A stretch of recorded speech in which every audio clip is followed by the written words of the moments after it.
The language learning models are starting to fill in the gaps of, oh, well, you said these were your symptoms. Are you also experiencing this, this, and this? There's follow-up questions because it's designed to never end.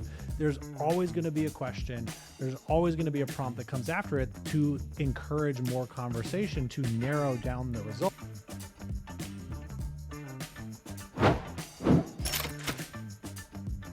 Welcome back to 10/10, where we coach real estate agents out of burnout into high-performing businesses that fuel their lives. I've got Matt Bonelli with me, as always. We got a great topic for today, but as we get started, if you haven't gone and checked us out on YouTube or you haven't gone and downloaded our app yet, go check it out. We have lots of information that we're putting out there, lots of different pathways that we're going, but we'd love for you to join us on all of our platforms. And when it comes to YouTube, it greatly helps us when you subscribe to our channel, when you like and comment on our channel. It also helps us out tremendously, so please do that. And yeah, Matt, good morning, sir. Good morning.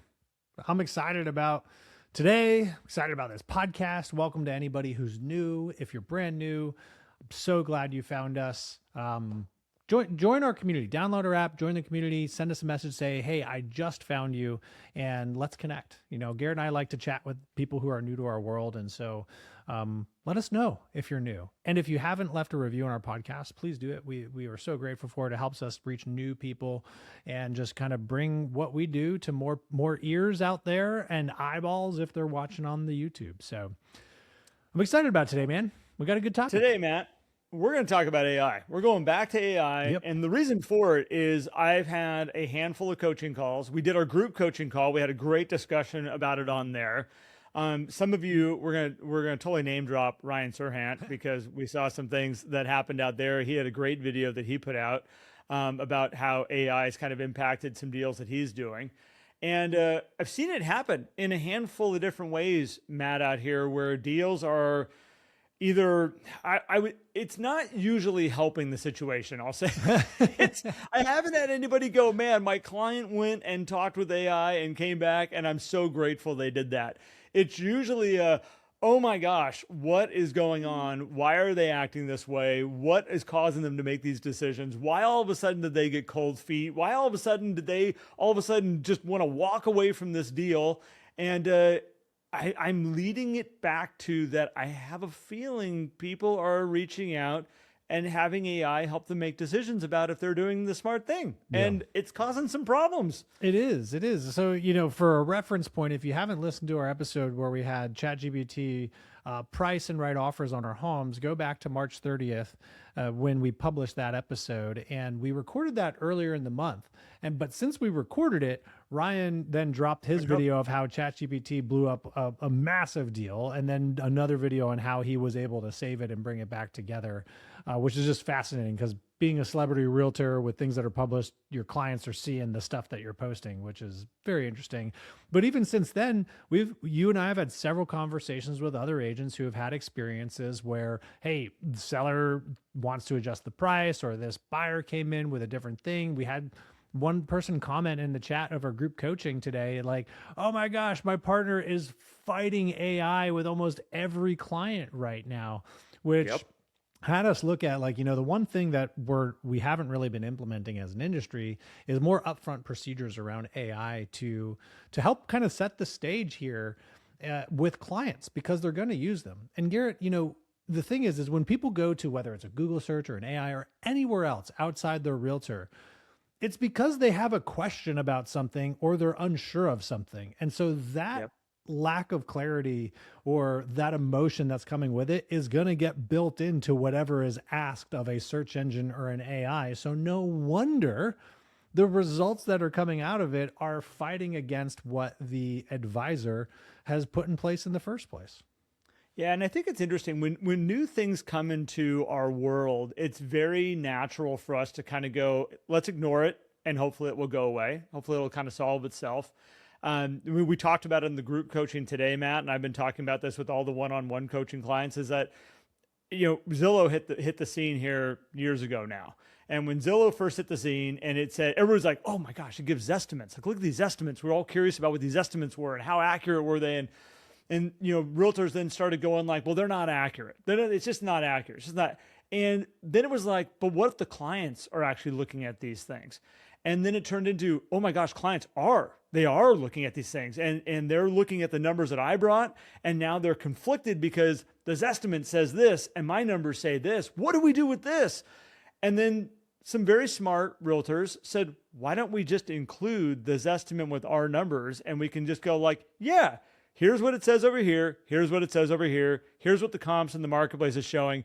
And we need to figure out where we're going to start somewhere in here. And by the way, this estimate is off in our marketplace by X amount of percent usually. So we need to take that into account. And they started to have real conversations up front before it became well, I heard from over here, my property's worth this, and so I don't believe you anymore. They had the conversation. It's done. Hit it up front. I think with AI, we need to start having these conversations up front, Matt. This was a big conversation we had with our group about, what if we just acknowledge that most people are probably going to lean into this AI platform. They're in a very stressful, very complicated process of buying and selling a home. That realtor's not always there to answer their questions, even when we're doing our best, Matt. When we are on point, we can't answer our phone all day long, and they do send messages over in texts and concerns. And when they can't get an answer very quick, they go, I wonder what AI says. And AI, what I'm watching, is making that person who was like running at like 2,000 RPM, a little bit stressed, are now like redlining at 10,000 RPM, where they're going, what do we do? Oh my gosh, AI has confirmed my suspicions and we are overpaying for this property and I want out. And the realtor goes, what the hell happened between here and here? Like what took place? Yeah. Well, this is the challenge. I think we need to have the conversations up front. Yeah. I totally agree, because with the Zestimates and the AVMs and things like that, it's a data point, right? You can explain through data. And a lot of people understand that. Oh, okay, I can understand the data. The challenge with the language learning models is they're providing, an opinion, mirroring the voice of the person who's asking these things. And so it's not just, am I priced too high or am I priced too low? And coming back with, here's the average pricing in your neighborhood. It's coming back with, that's a great question. Let's explore that together. And going through all these things and saying, well, if this is what's going on with your situation, you might indeed be priced too low. So it's coming up with this human-like conclusion that we read and go, oh my gosh, like I knew it all along, right? And it's not even if the realtor's unavailable, Garrett. I think it's also just sometimes we have thoughts in our head, and AI, particularly ChatGPT and Claude and Gemini, and those are providing just an outlet for people to just kind of like, let me just brain dump this into chat and see what happens, right? And then all of a sudden we get caught in this, non-real conversation, I'll say. So, because we're really conversing with ourselves. Yep. And all of a sudden, what was just a simple, like, well, let's just brain dump over here, becomes this, because like our brains start to absorb this stuff, and now we're forming new opinions. The machine doesn't care, because you can then flip it around and say, you know what, I don't think that we are priced too low. And it's like, you know what? Yeah, you're actually right. I know I said that you were priced too low, but now that you're saying that, I agree with you. This happens all the time, yet when it comes to important decisions, we remove all of that history that we had with it, flip-flopping and changing these things and that things, and all of a sudden we just zero in on, I'm priced too low, or a buyer coming in and saying, I need to offer down here versus up there. Well, if you think about it, like as we evolve through time, take Google as an example. There's things we have learned about Google. We all know, do not Google your symptoms of what you're experiencing right now with your health issue that you're kind of like, don't want to go see the doctor about, because it will come back and tell you have cancer. It will come back and be like, but it was through other articles, right? It's providing the results that then provide that information, unless, Gemini might now be doing that on the search, but it was done in that way versus more contextual, right?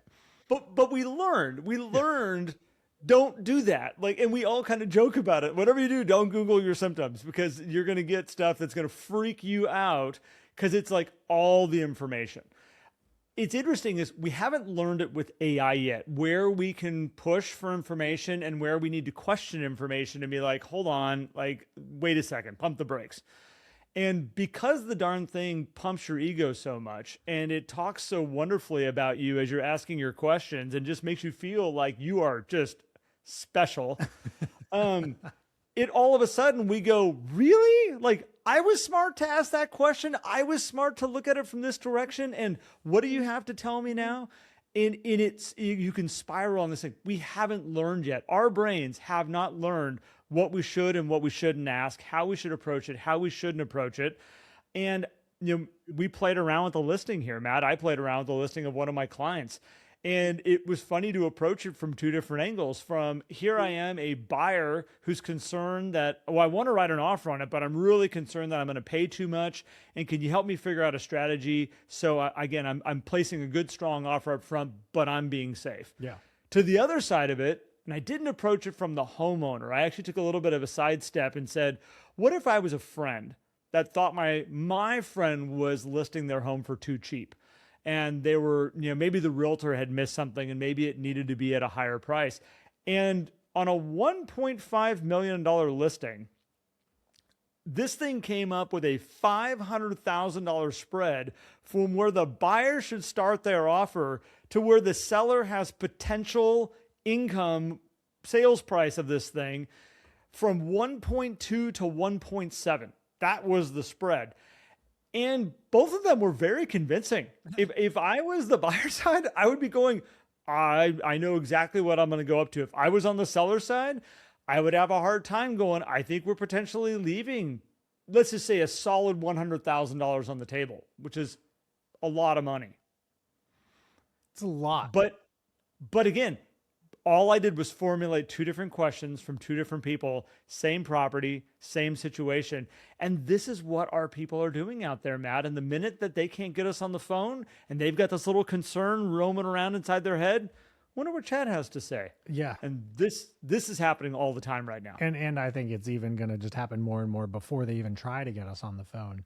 And I mean, our episode that we did in March highlighted that with the negotiations. There was a spread. There was some good information, which also depends on what is the information available, right? Your home was a larger spread versus my home being a more recent new construction in a conforming neighborhood. And I think we could all probably learn something from the way ChatGPT also speaks to the users, right? Like, what if we spoke like that to other people? We'd probably get a lot more trust coming out potentially if we like hyped people up. But you should try it every single time somebody. That is a great question. You are so smart, and we just did that that'd be so annoying. Well, and I think what's interesting, and we talked about this on that episode with how fast AI is developing and how fast these language learning models, you get the new version, people are flip-flopping between, oh no, ChatGPT's got the best one. Oh no, I'm moving everything over to Claude because they got the best model. And then all of a sudden there's another release. It's not quite the gap that Apple has over Android, right? I mean, it's just Android can't keep up these days. Although with the cameras, it's always flip-flopping. Who has the best camera? And really, what do we use our phones for, Matt? It's capturing life's images. That's what our phones for use nowadays. I mean, quite honestly, like that was one of my big sidebar here. When I was doing my 2-phone experiment, the reason why I bought another iPhone is like, well, I want to make sure I have that camera in my pocket for, getting a snapshot of my girls doing whatever it is they're doing. And I didn't want to carry 2 devices. So it's like, well, I could carry a camera and a phone. I'm like, no, that's a waste of time. And these cameras are really, really good. And it's not a waste of time because there's something really special about having a good camera. Back to the topic on AI.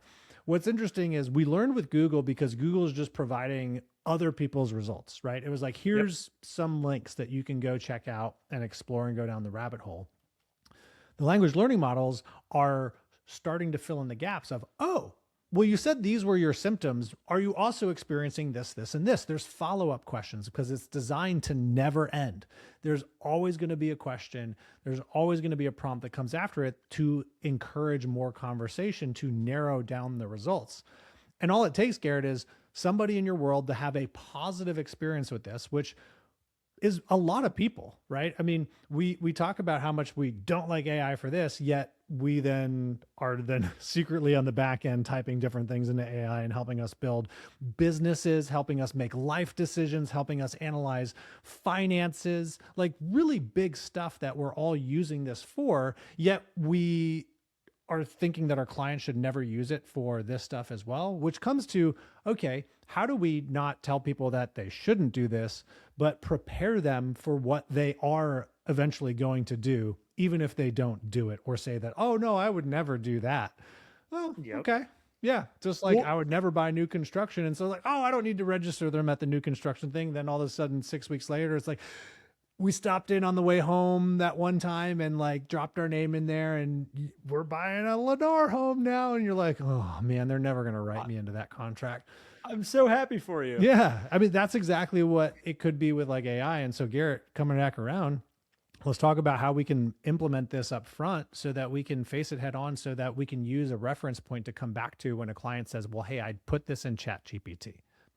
Yeah, I think that you need to have some real examples to sit in front of somebody with. You can't just go hypothetically, this is what it's going to do. You actually can do this in real time. That's the coolest part. If you really wanted to, you could pull up a listing and say, let's approach this a couple different ways. I do recommend you use an incognito tab. Matt, you and I experimented with this. You want to take out, AI is so great at gathering all the information of who you are, where you're coming from, your personal likes, your personal interests. The amount of times that I'll do a search and it pulls out something that I searched, 6 months ago and says, because you like this, this is how you're probably going to feel about this too. Dude, I can't get away now. Like anytime I put something in there, it could just be like a random thing. And it's like, let's talk about how we implement this into 10/10ths. And I'm like, no, this is not even a business related thing. Why are we like, what are we doing here? Did I tell you about my gate? No. I want to build a metal gate. We have a driveway on the side of our house. And I'm like, can you give me some examples of a metal gate? I want kind of a mid-century modern kind of feel, all metal.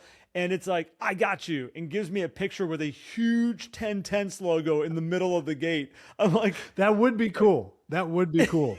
It would be a very strong move that my neighbors would be like, the resale are those your value initials? could be questionable. It's like the 23 on Michael Jordan's house, which I think he now sold finally, but very particular to the buyer.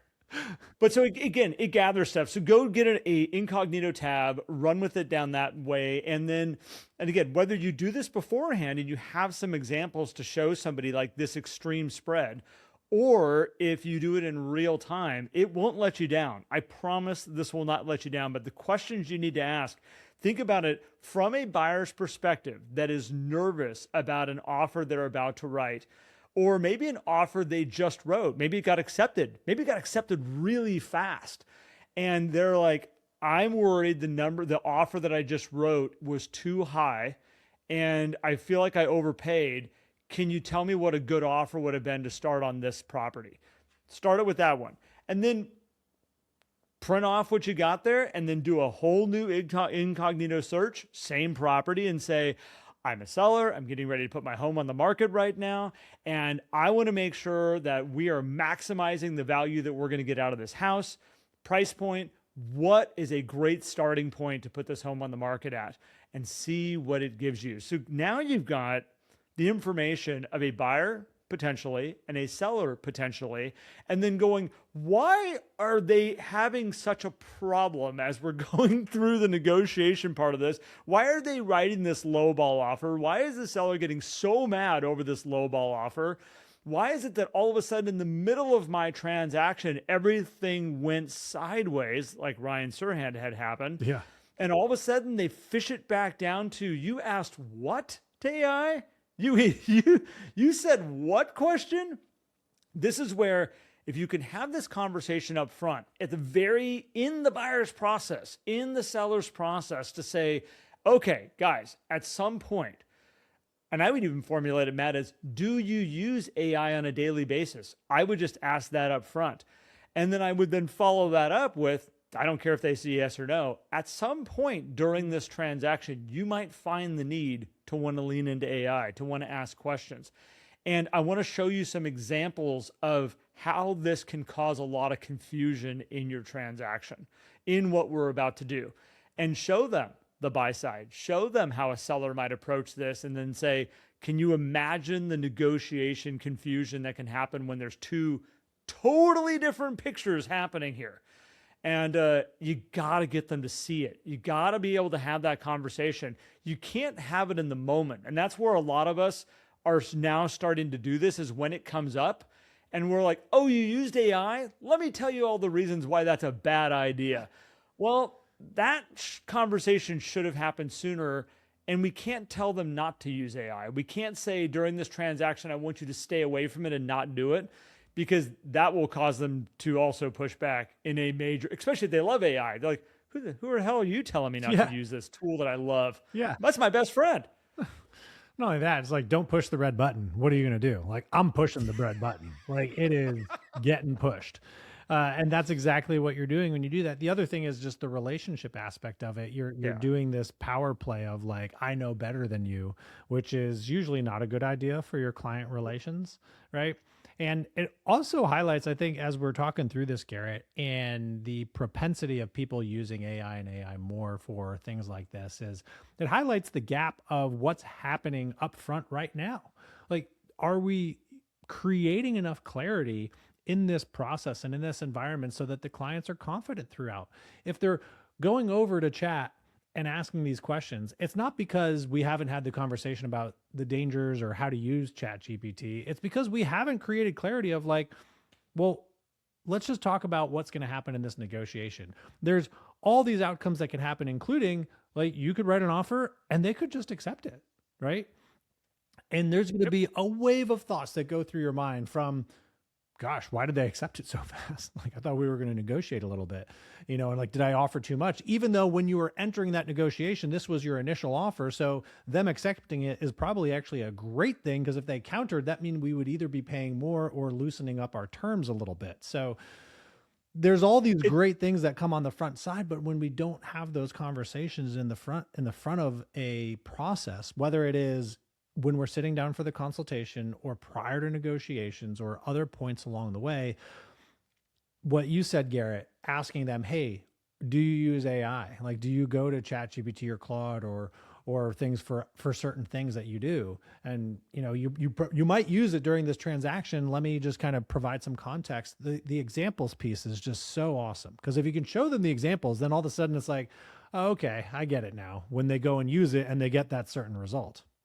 You might even encourage them to say, I encourage you to try this on a property. You can do it yourself. Take your neighbor's house that just went on the market down the street and have it help you decide what you should maybe offer on that home and see where it takes you. They just need to see that it's not consistent. And this is the important thing. Because again, in the moment when they're dead set on, yep, it said I overpaid for this property and I should have written a lower offer, there's no fixing that in the moment. They have seen the numbers. Chat has confirmed it. Chat even told them, way to go. You are so smart for thinking this. And good thing you caught it now before you've closed on this property. You can get out. Oh, man. It's given them this reassurance, but if you can set the stage up front just to say, look, if you do this, and this is my biggest thing, if you choose to go and do it, make sure we get a chance to talk about it before any decisions are made. Because, even think about a home inspection. You could do your home inspection, and somewhere in that home inspection says, we suggest that you have a roof inspection done on this house also. And you're going, well, we did the home inspection. We didn't agree to a roof inspection also. Like that's on them if they want to have a roof inspection done. Like, I'm not for that. And if they find anything, I'm not paying for it. Well, they could just sit down and go, hey, I feel that this roof inspection should fall on them, and I don't feel I should have anything to do with it. It's going to lead them down that path. Where you, as the realtor, you might sit with them and say, this is a very normal thing to have a follow-up inspection done, and there's reasons that it's done, and it's a smart thing for us just to move forward and have that roof inspection done. And we can write it in that it's just for their information purposes, has no finding on the deal at all. There's so many ways we can handle this. But if you're not there to discuss it with them and they're just relying on this outside source that thinks they're brilliant, again, we got to be very, very, very careful with that. And again, I think just like as we brought up Zillow in the very beginning, Matt, just like when you are dealing with, we're going to write this offer and it could be the first one that gets accepted, like they might just jump on that even though we think we're making an aggressive offer and now we think we maybe could have gotten more off. you have to set the stage before these situations happen. It's one of the best things that you can do for your clients, so that when it happens, you go, great, we got what we offered. Great. Like I see how this AI can steer me down the wrong path if I'm not careful. At least I know that as I go into it. Just got to set the stage. Yeah. That's all it is. Yeah. I mean, and you brought up a home inspection thing too. And I think this is worth noting as well, of just the cautions of using these things is, as the realtor, you got to be careful too, right? Because a lot of people are like, oh, I drop my home inspections and everything into chat or Claude, and I have a project set up. It goes through all these things. You need to have a process of verifying things, and also understanding, what are the privacy concerns of putting private information into chat of your client, like that may or may not have approved you to do, and what happens with that, which I know is a very great thing. And there's probably a lot of like somebody like, oh, well, they have privacy. Yeah, sure. Whatever. You got to be careful, and also understanding just from what the results come out. Because that roof inspection that's in there saying, hey, we suggest you have your roof inspected, which could just be a boilerplate thing that's in every home inspection report that inspector does, can all of a sudden come back to you as you may want to check out the roof because it might need to be replaced. Right. And all of a sudden you're like, oh gosh, we need a new roof. Claude looked at the documents, said we needed a new roof, as the agent or the homeowner. And here's the thing, if you're thinking about putting these documents into your language learning model, your client probably is thinking of that too as well. So again, upfront, having a sheet, a one page in your pre-listing packet, in your buyer packet that says, hey, best practices with AI, examples of things, and understanding. And whenever you use AI, let's just have a conversation, because we're going to be able to work through it together and use and go analyze and verify anything that comes out of there to make sure that we're making the best decision for you in your situation. These tools are outrageously helpful and beneficial. I will say, Garrett, my efficiency and effectiveness have gone up a lot since I've learned how to use these things well. But there are certain things where I'm just like, I need to go verify that, because if I just take that as what it said, I could end up in a whole heap of trouble. And I don't want that. So it's funny how it only takes a couple times for you to all of a sudden be burned to go, wait. I shouldn't trust this thing all the way. I shouldn't just take it at face value. Many of you know I like working on cars. Recently, I am I'm chasing my tail with an oil leak on a 2012 Suburban. If anybody wants to come and help me out, we can I could use your help on this. But I did a lot of work over this last weekend. Took the entire top of the motor off. As I was putting it all back together, I was reaching into chat and I said, hey, what are the torque specs for the top valley cover on an LS motor? So the correct torque specs are it's like 22 pounds. Like that is the torque specs for these bolts. It was full on suggesting over double that. And so here's the problem. Let's say I trust AI. Let's say I think this is a great idea. I put one of these bolts in at 40 some odd pounds per square inch, and I now snap that bolt off in the top of an aluminum block. Major problems. Now I have committed myself to a whole nother problem that's going to go on that is now probably a week's worth of me doing it, or taking my car to a shop to have a bolt extracted out of the top of the motor.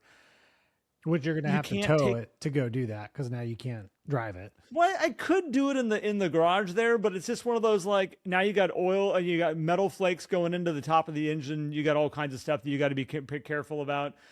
I easily could have done that. I found it was wrong on every single torque spec that it gave me. And I was having fun because I was double checking it. I had a book, I had Google, and I had ChatGPT. ChatGPT was wrong every single time. Google was right maybe 90% of the time. And the book from GM that says, here's what the torque specs are, was dead on. So I think it's interesting, and you have to kind of learn that it doesn't always know. You have to learn that it's giving you answers. It's always going to give you answers because you're asking the questions. And if I was to go back and say, you know what, I think it's actually 22 pounds off the top of my head, 22 pounds per square inch, or 18, I don't know, doesn't matter for you guys. In the end of it, it would go, you know what, you're right, good catch. Well, thank God I caught it, because you just saved me about, it could have been about a $2,000 problem that you just caused me. And, in real estate, when stakes are high and people are worried It's a lot of money. Who knows what's happening in the world and the economy that's putting even more stress? Who knows what's happening in their life with life changes that are going on that's even causing more stress about how important this is that we do this right? If they get the wrong answers and are steered the wrong way, like that, we just need to get ahead of that so that doesn't happen. And that, again, we're just seeing the beginnings of this right now. Yeah. And I think it is something that we can get ahead of, and try to save our people from headaches. Well, So. and just have, trust your gut and have a system in place for you for checks and balances, and Yeah. don't reset the clock on learned experience, right? I mean, so using a car example and these things, somewhere in my car there must be a coolant leak because my warning light came on, right? It's like, oh, your coolant's low. And I was like, really? Like, this is kind of a new car. Like, we shouldn't have a coolant problem here. I'm like, okay, but it happens, whatever. And I went and checked the coolant level. I'm like, whoa, that is really low. And like, it's our only car. I don't want to have to go wait and take it in the dealership. Like, I need to find coolant. The problem with Volvos is they don't tell you exactly what coolant you need. They want you to go buy their coolant. So I start using Claude and Chat and Google of like, what is the right coolant for my Volvo, right? And there are a variety of answers. And one was pretty common. And then I called my friend who knows a lot about cars, Garrett Fry, and I was like, hey, I'm going to get some coolant and I just want to know, like, is it important that I get the right one? And you were like, yes, you cannot mess this up. And I was like, oh, great. More pressure. Fantastic. But don't worry, the AutoZone will have the right thing for you. And so I go there and I look at, I'm like, okay, I know this brand of coolant. This seems to make sense. And it's like, oh, it says Volvo on the front. I'm like, great. On the back, it says Volvo up to 2014. I'm like, oh, that's not good. I'm like, oh, but look at this pink one. It says Volvo on the back, 2015 plus. And I was like, oh, I have one of those. And so then I asked the person at the front too. So I take a picture of both, drop it in ChatGPT. Chat's like, the pink one for sure. That blue one, that's for older ones. I'm like, yeah, but I don't know. And then I asked the guy up front, he's like, well, it's saying that this is for the mild hybrid motors. And I was like, yeah. And I'm like, you know what? There is blue coolant in there now. So it probably makes sense that I need to go with the blue one, right? And people are like, duh, Matt, how did you not figure that one out? But if I just followed Chat, I would put pink coolant in my car, and then probably we'd be talking about how I had to have my car towed because I melted all my hoses, right? So It's not a quick problem. It's not like tomorrow. It's like, what do you mean? Like where the car freaks out. It's more of like why am I all of a sudden having these other issues down the road? Why is my water pump point is whining at me? Right. The language learning model is, and like I challenged it. I was like, I don't know, man. I'm reading this over here. I think this isn't right. And it's like, no. This is the right one. And so ultimately, hopefully I have the right coolant in the car. We'll find out. It will go to the dealership and get a whole kind of inspection to see where the leak is happening. But point being, the nice thing of the dealership, they're just going to be like, well, we're just going to drain it all out no matter what and refill it with ours. Yeah, they're going to do what they need to do, and car's under warranty. So for us, it doesn't cost us a darn thing. But I need the car to be able to move around right now because it's the only car we have. So anyway, point being, these are the things your clients are going to run into, but they may or may not have the propensity to challenge their own reasoning with AI.